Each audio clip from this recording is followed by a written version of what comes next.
സംസ്ഥാനത്ത് വന്യജീവി ആക്രമണം നേരിടാൻ ശാശ്വത പരിഹാര മാർഗങ്ങൾ തേടി ജനപ്രതിനിധികളുടെ യോഗം വിളിച്ച് മന്ത്രി ഷിബു ബേബി ജോൺ. വനാതിർത്തി പങ്കിടുന്ന എംഎൽഎമാരുടെ യോഗം ഇന്നലെ തിരുവനന്തപുരത്ത് ചേർന്നു. ആറളം ഫാമിലെ വന്യജീവി ആക്രമണത്തിൽ സമയബന്ധിതമായി പ്രശ്നപരിഹാരം കാണണമെന്ന് ഉദ്യോഗസ്ഥർക്ക് മന്ത്രി നിർദ്ദേശം നൽകി. മലയോര മേഖലയിലെ കർഷകർക്ക് പ്രതീക്ഷ നൽകുന്നതാണ് UDF സർക്കാരിന്റെ ആദ്യ നടപടികൾ. സംസ്ഥാനത്ത് വനാതിർത്തി പങ്കിടുന്ന മേഖലകളിൽ ജീവനും കൃഷിക്കും ഭീഷണിയാകുന്ന വന്യജീവി ആക്രമണങ്ങൾക്ക് ശാശ്വത പരിഹാരം കാണാനാണ് സർക്കാർ ശ്രമം. വന്യജീവി ആക്രമണം രൂക്ഷമായ വയനാട്, ആറളം, കോതമംഗലം മേഖലകൾക്ക് പ്രാരംഭ നടപടികളിൽ മുൻഗണന നൽകും. ഇന്നലെ മാത്രം ജനവാസ മേഖലയിൽ ഇറങ്ങിയ 6 കാട്ടാനകളെ തിരികെ കാട്ടിലേക്ക് അയക്കാൻ സാധിച്ചു.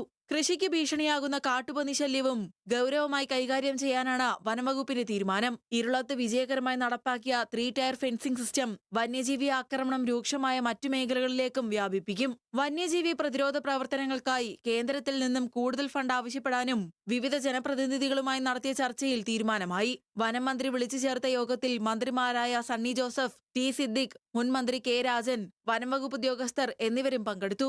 ആറളത്തെ വന്യജീവി ഭീതിയിൽ നിന്ന് മോചിപ്പിക്കുന്നതിനായി ആനമതിൽ നിർമ്മാണം, സോളാർ ഫെൻസിംഗ്, അടിക്കാട് വൃത്തിയാക്കൽ എന്നിവ അടിയന്തരമായി പൂർത്തിയാക്കാനും യോഗത്തിൽ തീരുമാനിച്ചിട്ടുണ്ട്.